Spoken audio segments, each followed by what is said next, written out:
So, hello guys, this is the Kaggle MLP Assignment 2. You can see here. So, you just need to go through this and you can find everything here, predictions, OSOB, and this visualizations and tuning hyperparameters. And those all you can see here. And doing these all seven, what do you say? It's too cold here. So, I'm just saying this. You can find this link below, like the link below. You can directly find this IPNBY link below. So directly press it. Okay, you'll find that drive link.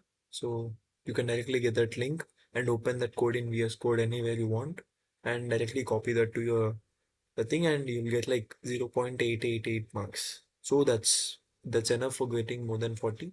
And please explain it, and you please subscribe to my channel. That's what I'm asking for. Just subscribe to my channel. So I'll upload next two also, like Kaggle 4 and Kaggle 3 and Kaggle 4 also. So please subscribe to my channel. Thank you.